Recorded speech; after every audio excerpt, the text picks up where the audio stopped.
ایک بزرگ بیمار ہوئے تو ان کی والدہ ان کی عیادت کو تشریف لائیں۔ وہ بزرگ اپنی والدہ کی آمد کا سن کر حشاش بشاش ہو کر اٹھ بیٹھے اور والدہ کے سر کا اور پاؤں کا بوسہ لیا۔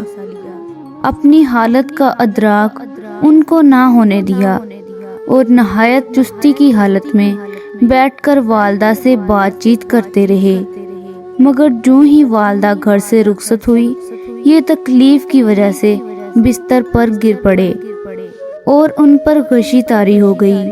جب ہوش آیا تو اہل خانہ نے پوچھا کہ آپ نے اس طرح اپنے آپ کو مشقت میں کیوں ڈالا؟ تو فرمانے لگے کہ بچے کی ہر ہائے اور درد بھری آواز والدین کے دل میں زخم کر دیتی ہے، اسی لیے میں اپنی والدہ کو اس عذاب سے گزارنا نہیں چاہتا تھا۔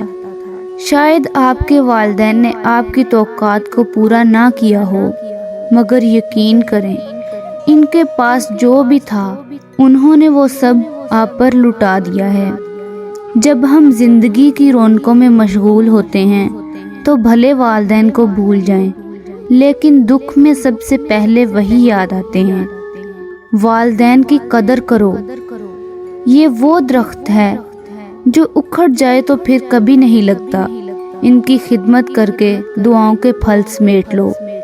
ماں زندگی کی تاریک راہوں میں روشنی کا مینار ہے اور باپ ٹھوکروں سے بچانے والا مضبوط سہارا۔ اگر آپ کو ہماری ویڈیو پسند آئی ہے تو ہمارے چینل کو سبسکرائب کریں، ویڈیو کو لائک کریں اور کمنٹ باکس میں اپنی رائے ضرور دیں۔ السلام علیکم۔